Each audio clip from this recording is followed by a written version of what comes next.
worker with Kenosha County for almost 15 years. And the story that I'm going to tell is the story of Cassandra and Jeremy and a story of termination of parental rights.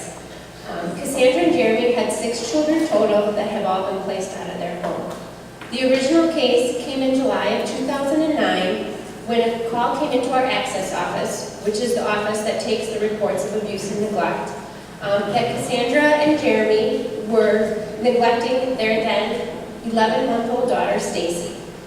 The call came from the INS program, which is a program in Kenosha for homeless people where they can go to various churches. It's a different church every day where they sleep. Some of the allegations of neglect to Stacy were that her face was very sunburned and they weren't using sunscreen. They were attempting to give her solid foods and for an example, fried chicken. She was being tossed around like a rag doll. She was being left alone while the parents went out to smoke cigarettes, and she was crawling around in a wet, dirty diaper on the dirty floor, putting cigarette butts in her mouth. When the call came in, an initial assessment worker, actually Lisa Retzloff, went out and did the investigation. And at that time, we had attempted to put services in the home to minimize the trauma to the child and trying to work with the parents to teach them parenting, to teach them what needs to be done with the child rather than pulling her out of the home right away. Some of those services included CAFASI, Kenosha Area Family and Aging Services, and Professional Services Network. Both of these services, again, are put in to try to teach the parents more of the basic and do hands-on parenting prior to removing the children, and this is a voluntary program. In working with the services, the parents really lacked a lot of interest. They wouldn't work with the providers, they wouldn't listen to what the providers had to say, they were very rude and using profanity with the providers. A lot of times when they came, the providers had to bring diapers, wipes, formula, baby food because the parents weren't providing that for Stacy. About 3 to 4 weeks after we started working with them, the parents lost their home because the condition of the home was atrocious. It was very dirty. There was a strong odor of cat feces, as they had several cats in the home that were using anything but the litter box, I think. There was a large mattress on the floor that everybody kind of slept in, and a big garbage can, a big industrial-sized garbage can that was in the middle of the floor that everything went in. It was also realized that Stacy was behind on her immunizations and they were missing doctor's appointments. At that time, we could no longer monitor the safety of Stacy in the home, and so she had to be placed in foster care. She was placed first in the Jones foster home, and this was for about a month. And it's unfortunate because the parents really lacked the basics of how to care for themselves and how to care for a child. So it was really going to take a lot longer than we had realized in order to provide for a safe and stable environment for Stacy. So the Jones foster home stated that they were not able to take care of Stacy as it was going to be much longer term than we had realized. Stacy was then placed in the Fisher foster home, which was a local foster home through Community Impact Programs Professional Services Group, and she remained there for about a year. During this time, Stacy started having some really concerning behaviors. She would either not eat, or when she would eat to the point where she would vomit. She was doing a lot of self-harming behaviors, pulling out her hair, scratching herself, biting herself, pinching, and banging her head. The foster parents took her to several medical appointments to try to figure out what was the cause of the behaviors, and they were really given no explanation. The behaviors began to get worse when Stacy stopped eating for 4 days, and at that time she only weighed 17 pounds. And at this time she was about 18 months old. She was then placed in the hospital for a week and had various tests done. And when she was released, they really, again, had no explanation for why the behaviors were happening, but they did give her a feeding tube. And during that time, she did be able to gain weight, but the behaviors of the pinching and the hair pulling and head banging were not improving. They did eventually replace the feeding tube with a G-tube that went directly into her stomach and bowel, and again, she began to gain weight. She was later diagnosed with a swelling of the esophagus, which was caused by a food allergy. And then she was not able to eat any food orally for about 3 months. As the behaviors of the self-harming were not reducing, we made a referral and assisted the foster parents in locating a attachment therapist by the name of Carol Lee Malin, who's located in Milwaukee. Unfortunately, due to a lot of the behaviors, the Fisher home stated that they could no longer deal with Stacy and they could no longer provide for her care. And we did attempt to locate a foster home locally in Kenosha so that we would continue to be able to have visits and relationship with the parents, but unfortunately, due to Stacy's high level of need and to her from her behaviors, we were not able to locate a home in Kenosha, but we're able to locate a home in Cross Plains, Wisconsin, which is just outside of Madison, and we were able to use a treatment foster care program called Community Care Resources. And they have homes that are throughout the state. And again, as I think Annette had described, the treatment foster care has people that can work with the children on a regular basis, going into the home weekly, if not more, working with some of the behaviors through therapy, and also provide additional support to the foster parents. It was a very difficult decision to move Stacy out of the area because, again, like I said, when you move the child out of the area, that really hinders our ability to have more visits with the parents and have an attachment with the parents and the child and facilitating that bond. But again, because we could not locate a home in Kenosha, we did end up moving Stacy to Cross Plains with the Smith foster home. The Smith foster home, we were very lucky, and they stated that if need be, they would bring Stacy back to Kenosha weekly or more for visits with the parents. When Stacy was placed into the Smith foster home, she made great improvements in her behaviors. A lot of the self-harming behaviors stopped, the hair pulling and the pinching, and she really began to integrate into the Smith home and become more comfortable.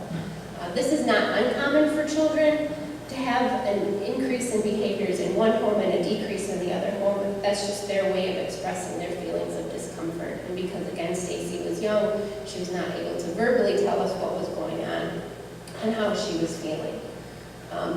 Shortly after Stacy was placed in the Smith foster home, she was placed on a very specialized diet to try to figure out what was irritating her esophagus and causing a lot of the eating issues.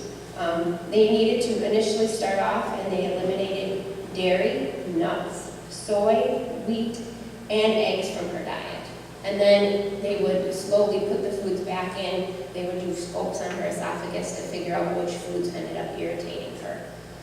The foster parents at that time, when her birthday came, the foster mom looked up a recipe on how to make a birthday cake without using any dairy or eggs or soy or wheat. So you can imagine what that must have been like. I didn't have any of the cakes, so I can't tell you what it tasted like, but Stacy was able to have a birthday cake. Eventually, they had her evaluated by birth to 3, and it was found out that Stacy was right where she should be. She did not qualify for any birth to 3 services, and actually was a very bright and engaging little girl. While Stacy was in placement, I did make various attempts to engage the parents in services so that we would be able to ensure the safety and well-being of Stacy if and when she would be returned home. Cassandra and Jeremy were lower functioning parents, so we kind of had to really try to bring things down to their level. And like I said, kind of go to the very basics of parenting and housekeeping. We had to work with them on when and how to clean your home, that you needed to shower and clean yourself every day. You needed to wash your clothes and how often you needed to wash your clothes. The parents really had little motivation to take care of themselves and their home, much less be able to take care of a child. We did attempt to have visitation, supervised visitation through Children's Hospital in Kenosha at the office where the parents would have supervised visitation with Stacy. And again, the parents had really little follow through when they were visiting. They would often miss visits, they would be late for visits. And during the visits, the odor in the room was so bad that after each visit, the room had to be cleaned. And when the parents did present, they had to be reminded of the very basics of parenting. They needed to be reminded to keep an eye on Stacy. They needed to be reminded to check her diaper and to feed her. Jeremy, the dad, he was usually more focused on his phone and other electronics than he was in having an actual visit with his daughter. Due to the parents' cognitive ability, I chose to do more in-home parenting that could be geared towards their needs. Like I said, they needed to really break it down to the very basics of parenting. You need to check the baby's diaper, you need to feed the baby, you need to keep the baby clean. We did attempt to use 2 different programs in the home in various times, in addition to the 2 programs that they had used in the very beginning. Again, the parents really had little motivation, would often miss appointments, and wouldn't want to work with the providers. We also attempted to put an anger management program, which is also done through Kenosha Area Family and Aging Services, to teach the parents how to manage their anger, how to use different coping skills rather than yelling. Mistakes in the beginning, they were using a lot of profanity, very rude to the service providers that were coming into the home. Unfortunately, as with all of the other services, the parents really didn't have a lot of motivation and would often miss appointments. Referrals were made for both parents to have a psychological evaluation, just again because of their lack of motivation and their cognitive abilities. We wanted to know what the best way and the best approach to work with these parents, to bring things to their level and what services were going to work and what services were not going to work. Unfortunately, neither parent showed up for the appointment that we had made for the evaluation. We also put in the service of Project Home, and like Annette had kind of explained, this is a more intensive service to be able to work with the parents. They can work with them on a weekly basis, and it's helping them attempt to meet their conditions of return in order to get the child back. They can make the referrals for the psychological evaluation. If the parents need to go to a different parenting class because the one that we offer isn't going to work, they can look for the different parenting classes. They can look for different therapists in the area. It really is a service that's specific to that family and figuring out what that family needs. With this service, both Cassandra and Jeremy were a little bit more engaged with them. They would meet with them a little bit more often, but still it was very minimal, and it was mostly Cassandra, as Jeremy would often not want to get out of bed. The appointments were scheduled too early for him. He didn't want to go out, or both and she didn't. They didn't want to go out when it was cold. They didn't want to go out when it was hot. So there really was no perfect weather. I did make several attempts to meet with the parents and attempt to assist them in meeting their conditions of return, but they really did lack motivation throughout the entire process.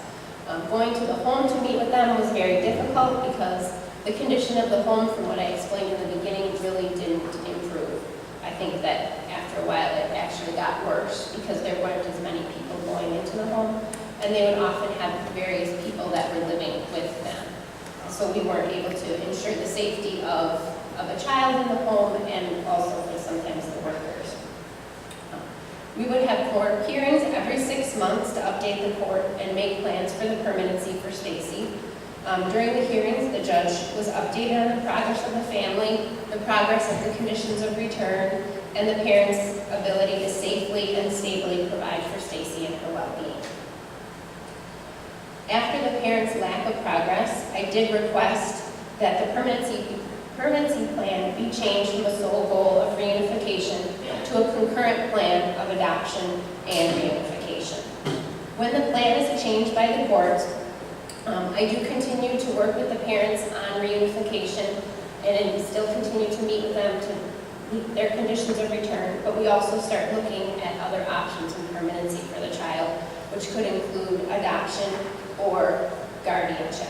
And in this case, because we didn't have appropriate relatives to provide for guardianship, we were exploring the options of termination of parental rights and adoption for Stacy.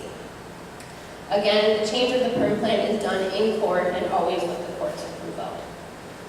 After about 18 months, the parents continued to lack motivation and not cooperate with services and to have Stacy return to their home. And so at this time, we had started the process of the termination of parental rights. This process usually begins with us meeting with the DA's office in what we call a concurrent planning meeting. And at that time, we kind of give an update to the DA's office on what we've done with the case, what the parents have done, where the child is at, and what our thoughts are. And then at that time, the DA's office will tell us, okay, you've done everything you can, let's look toward the termination of parental rights, or sometimes they'll give us other ideas to try, other services that we can try, and then bring it back for a staff. With the cases of Jeremy and Cassandra, they did tell us, I think you tried everything that you could try, and things aren't going to change because of just their consistent lack of cooperation, their consistent lack of motivation, the unfitness of the home. So we were told that we could start the process for the termination of parental rights. We do have to prepare a termination of parental rights packet. And with the assistance of Project Home, we did that. And the termination of parental rights packets includes all of the court reports, all of the court orders that we've had, information about the child, and it's a pretty intensive and a pretty large packet that needs to be put together. And this gets sent over to the DA's office for the DA's office to prepare the termination of parental rights packet. Once the petition is sent over to the courts, we'll have our first court hearing, which is called the initial appearance. And at the initial appearance, at that time, the parents can say, yes, we do agree with the termination of parental rights, or no, we're gonna fight it. And then if they do decide to fight, then subsequent court hearings are set up. When we have, what's different in a termination of parental rights rather than when parents are in court in the initial child in need of protection process is that the parents are appointed an attorney right away if they do say that they're going to disagree with the termination of parental rights, because even though the parents haven't done much of anything and it doesn't appear that they care for their children, termination of parental rights really is a big deal, and it's something that we want to make sure that the parents have everything that they need in court if they're going to agree or they're not going to agree. The termination of parental rights comes in two different phases, like the grounds phase and the best interest phase. And during that time, the parents can agree, and the second is the best interest phase. The parents can agree to one part of the process, or they can agree to both parts, or they can agree to neither of the parts. And the first phase is the grounds, and that's really just like it sounds. Is there a reason to terminate the parental rights? In the case of Stacy, the ground was continuing CHIPS, which means that the parents have not met their conditions of return and are not likely to meet their conditions of return in the next 9 months. And this was due to Cassandra and Jeremy's continued non-compliance, and they went just over 2 years with no progress on meeting their conditions of return. If the parents don't agree, then the trial is set and the state will need to prove that grounds exist for a termination of parental rights. In this case, both Cassandra and Jeremy did agree that grounds existed to terminate their parental rights for Stacy. The next is the best interest, and in the best interest, this phase is not a trial in front of a jury, it's only in front of the judge. And the judge decides if the termination of parental rights is in the child's best interest. For this hearing, we need to prepare a report, and that gives the judge all of the information about the home that the child is placed in, the health of the child, the bond that the child has with the biological family, and also with the foster family. The judge then determines what is in the child's best interest. And in the case of Cassandra and Jeremy, again, they both agreed that the termination of parental rights, and it was in the best interest of Stacy for them to terminate. When the parents agree to both phases, this is what's considered a voluntary termination of parental rights, and the parents have given their rights up voluntarily. And again, this is what happened with the case of Stacy. And the termination of parental rights was completed in October of 2011. While I was working with Cassandra and Jeremy in the termination of parental rights process, we did find out that Cassandra was pregnant with her third child. I did meet with the parents and discuss with them that they needed to complete the conditions of return to have the new baby not be removed from their home and not to have DCFS working with them any longer. They stated that they did want to work with services, but again, were not able to follow through and worked very limited with services and myself. As it became clear that they weren't going to be able to take the new child home, we did start looking at placement again. And again, the Smith Foster Home in Cross Plains had stated that they would take placement of the new baby when the baby was born, which is really, again, difficult because the new baby, again, would be placed out of the community, but would be placed with a full biological sibling. I spoke with the Assistant District Attorney, Mary Hart, regarding the placement and making sure that that was going to be the most appropriate place for the new baby. Again, because of the parents' lack of cooperation, we did decide that we would be placing the new baby out of the community, but with a full biological sibling across Plains. And again, the Smith Foster Home did agree to drive from Cross Plains weekly or more if needed to have visits with Cassandra and Jeremy and the new baby. Jeremy Jr. was born in Kenosha. He was born healthy and drug-free, but received little to no prenatal care. Jeremy was able to be placed in the Smith Foster Home with a full biological sibling, and due to the parents' lack of cooperation in the beginning process, we did look at a concurrent plan of adoption and reunification at 6 months rather than at the 12 months. So we did have a concurrent plan at 6 months. And then after 12 months, again, because of their lack of cooperation and the history that we had, we did begin the termination of parental rights process. And Jeremy Jr. the termination was completed for him as well.